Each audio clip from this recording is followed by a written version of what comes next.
and welcome to the Fire Mountain Gems and Beads Jewelry Making Studio. I'm Lisa Pavelka, and today I'm going to share with you my favorite tips for cleaning and conditioning and sharpening your clay blades. If you work with polymer clay, metal clay, or epoxy clays, there's a good chance that you work with a clay blade. Now these can get dull and dirty quite easily, but there's a good way and a wrong way to take care of your blades. And to get the optimal life out of your blades, you want to follow these tips. The first thing is, if you're going to clean it with anything moist, if you get glue or liquid clay or any type of wet material on your blade, you can wipe it down with a baby wipe and dry it immediately. I also recommend using an alcohol wipe, the type you can get from a drugstore, or pouring some alcohol on a cotton pad. But be sure to dry the blade immediately. They can corrode and rust very easily. Secondly, using your blade, especially cutting down on a firm surface, can dull the blade very quickly.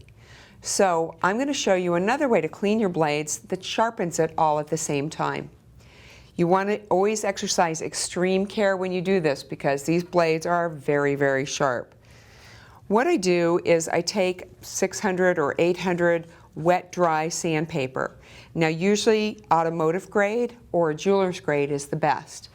And if you have little bits of sandpaper left over from other types of creative sanding and polishing you do, those scraps come in handy as well. You'll fold the piece in half and you will press it right down over your blade, but don't push it right up against the fold. And we're holding our fingers nice and flat along the edge of the blade. We don't want to do this kind of action, pulling the blade down, because that can cut through the sandpaper and directly into our hand. You're just going to very carefully slide with light pressure back and forth along the edge of the blade. But don't forget that there's residue and material that can also keep your blade from slicing cleanly through your clays. So you also want to pay attention to sanding and conditioning the whole width of the blade all along the length.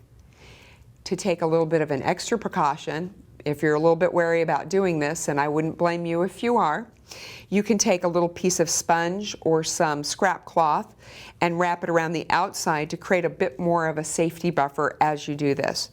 But if you're just very careful to slide back and forth and hold the blade steady, you should be able to clean it safely without fear of cutting yourself.